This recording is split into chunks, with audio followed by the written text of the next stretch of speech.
Kayo magaling, puro kayo namimiling mga kalaban, hindi parehas ang laban. Kung matapang ang barangay nyo, dapat walang pinipiling kalaban, no? Well, ito po ang sinasabi ko, no? Kung hindi po kayo nanood, wag po kayong magkokomento, no? Ito po yung content natin ha. Kung hindi kayo nanood, manahimik na lang po kayo. Kasi nga po, basta hindi invento, hindi chismis, marami ka pa rin views. Dahil kapag ikaw mag-fake news ka, hindi ko kayo tatantanan. Sinabi ko sa'yo. No? Kaya good job po yan, sir. Ha? Mga admin nyo dyan, ha? Mga editors nyo, ha? Vlogger nyo dyan, ha? Good job yan. Okay?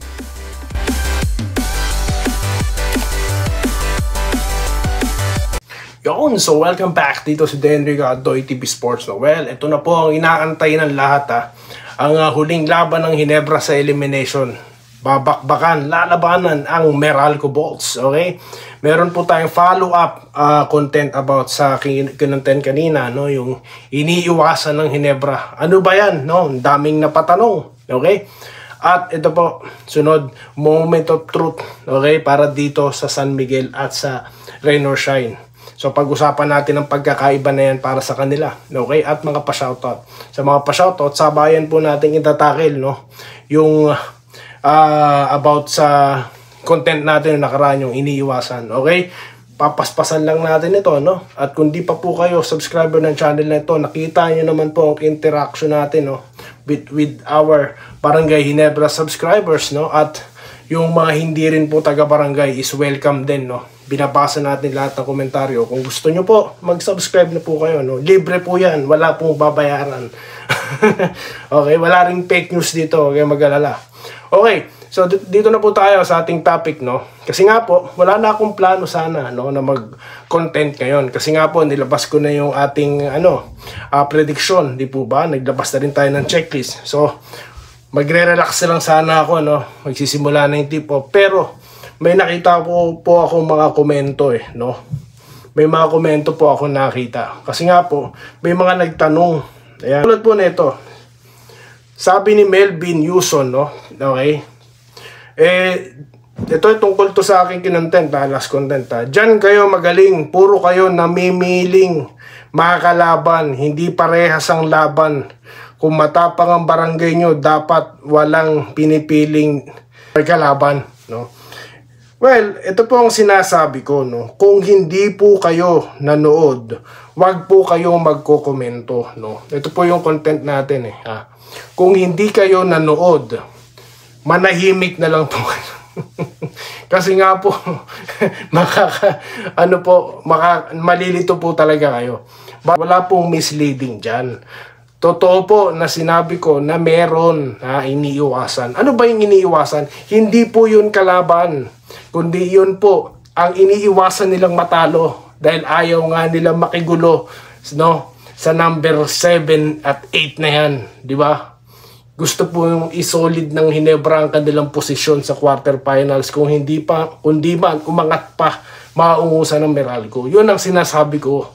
Iniiwasan yung baba at tinatarget ang taas. Yun po ang ibig ko sabihin dyan. Kung nanood po kayo. At may referensya po yan. Galing mismo yan kay Coach Tim Cone. Okay? Kaya, please po, panoorin nyo po yung content. Para po, di kayo ma-misguided. Ano po. Kasi nga, may nakita din akong ganyang content sa ibang channel, no? So, hindi kaagad ako nag-judge. Yung kaisipan na ganyan, na iniisip ko, baka may chismis na naman, may iniwasan na Ginebra.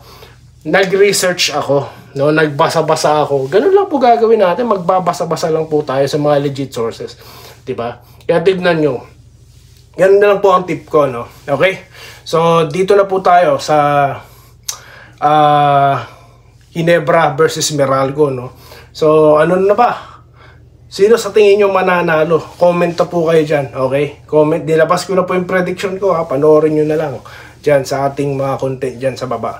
Okay, so ngayon dito na tayo sa moment of truth for San Miguel at dito po sa sa Rain or Shine. Okay, yung Rain or Shine maganda po ang panimula, hindi po ba?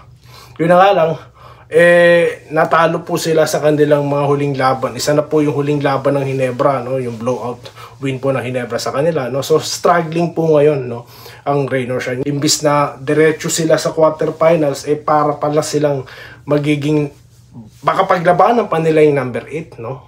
Yun po ang mahirap dito. Kasi nga po kapag nanalo, no, may mga laban po mamaya. Kapag nanalo po ang LX, no, pag nanalo sila, tapos na po ang boxing for San Miguel. Ayan, yan po. At least, ito pong Raynor Shine, sa Friday, may magagawa pa sila. Paano yun? Galingan nila. Talunin nila TNT. Hindi po ba? Yung San Miguel, manood na lang sila, no? Yun na lang magagawa nila. No? Chance nila matalo ang NLEX dito mamaya at sa Friday. Di po ba? So yan po yung pagkakaibang sinasabi ko. Okay? So dito tayo kay Israel Pagsolingan, no? Shoutout na po tayo, ha. Kanina nga pala may naspatan ako mga fake news na naman, no. Pero good news, ha, hindi na po ganun karami ang nakakanood. Kaya po share na po ng video natin, ano. Siguro next time na lang natin papangalanan, no, para hindi po tayo masyadong mahaba kasi pangako ko nga paiksiin lang natin. Bali, main content natin, around 6 minutes lang. So, ngayon, the remaining, no, is shoutout na po tayo, ha? Shoutout na tayo. Idol, salamat sa mga update mo lagi. Ako nag-aantay sa vlog mo. Pabati po, ha? Ay, salamat po, Sir Israel Pagsolingan, no? Shoutout po sa inyo na nag-aabang, ano po? Na galing po ng Pangasinan. Ayan, dito tayo kay Malyari Mascareñas, okay? Na laging nandito. Bukas, manalo. Ito yung comment niya kanina, no? Yun po, no? Shoutout po kay Sir Malyari Mascareñas. Dito po tayo kay Francis Bumagat. Yung Bowlers PH daw. Magaling daw mag-fake news. Pinicture po natin sila dito. Pero may mga content sila mukhang wala na, ha? Mukhang wala na kayong fake news dyan. Good news po yan, no? At congratulations po sa inyo, no? So, supportahan ko kayo, okay? Dahil sa ginawa nyo, no? Maganda po yan. Ituloy nyo lang po yan. Okay na po yung mga content nyo. Puro Ginebra. Okay yan. No, makaka-capture ka. Marami ka naman views, di ba? So, hindi mo kailangan mag-fake news. So, yan ang sinasabi ko sa'yo. Mag-content ka lang ng kahit ano. No? Basta hindi invento, hindi chismis. Marami ka pa rin views. Dahil kapag ikaw mag-fake news ka, hindi ko kayo tatantanan. Sinasabi ko sa'yo. No? Kaya good job po yan, sir. Ha? Mga admin nyo dyan, ha? Mga editors nyo, ha? Vlogger nyo dyan, ha? Good job yan. Okay? Okay, nakabantay ako sa inyo, ha? Okay. Dito tayo kay, kay Ricardo Cabato. Ayan, laging present po ito na nagpapa-shoutout po, no? Sa tingin ko, idol, walang iniiwasan. Tama naman po kayo dyan. Di po ba? Tanong ko po sa inyo, mag-comment nga kayo dyan. Napanood nyo po ba ng kabuuan ng content, mga kababayan? Di po ba? Kasi ako, binabasa ko comment nyo Di po ba? Panoorin nyo para di po kayo malito, no? Okay? Shoutout po, ha? Dito kay Gerald Castillo, no? From Angeles City, okay? Family Tuason and Castillo, ayan. Angeles City, Pampanga po ba ito? Naku, marami po tayong viewer sa Pampanga, ha? Shoutout po mga taga Pampanga dyan sa Apalit, Makabebe. Ayan. Okay. Mabalacat, Pampanga. Yan sa Angeles. Shoutout po. Alex Duma, NSD. Ayan. Di tayo kay Ronaldo Villegas. Kaya ako nanonood sa Idol kasi totoong tao at hindi. Yes, totoo po tayo, guys, no. Totoo po tayo talaga, no. Hindi po to AI. No. Yun po. Salamat po, sir. Salamat po. Kay Aristoni De Leon, no? Good morning at keep safe. Kayo rin po dyan, sir. Kayo din po dyan. Shoutout po, no? Kay Sir Aristoni De Leon. Ayan. Ramiro Baya, naduwag na Ginebra. May iniiwasan na sila. Aba, may iniiwasan. Panoorin yung content, guys. Relax lang kayo, ha? May nag-reply sa kanya. Hey, Corazon Alberto, good morning. Yes, nag-good morning si sir, no? Okay. Eh, yan po yung gusto nating lahat sa barangay, no? Well, kailangan pagtrabahuhan yan, okay? Pagtatrabahuhan yan. Shoutout po kay Ma'am Corazon Alberto, ayan. Carlito Protasio, ito si Sir, taga Malate. Nalilito ako sa inyo ni Sir Tronson, no? Si Sir Tronson from Cavite, di po ba? Pati si MC Derek.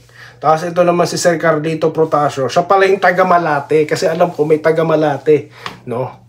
Dito po tayo kay Jesse Vasquez, ha? Kahit sino makakalaban ng Ginebra, wala nang iiwasan yan dahil yes, tama po kayo dyan, Sir Jesse Vasquez. Ma'am Irene Quilles na laging present, kasama na rin po ang kanyang mister niya, ayan, shoutout po sa inyo. Okay, Dan Minjay de la Cruz na lagi din pong nanonood dito, no?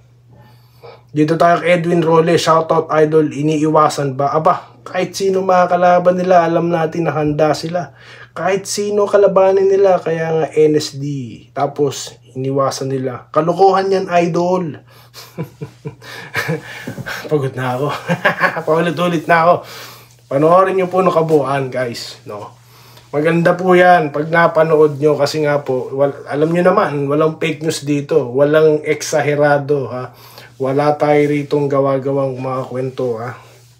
Romeo Conchada, no? Pa-shoutout po kay Sir Romeo Conchada, okay? Kay Rodante Sabida, no? Kahit sino daw makakalaban sa playoff, yakang-yaka. Tama po yan, no? Tamang-tama yan. Sam Haldos, no? Na nag-good morning. Totoo mga sinasabi mo sa vlog, no? Fake news. Good luck sa mga player natin mamaya sa Ginebra. Shoutout. O yan, speaking of Pampanga na naman, okay?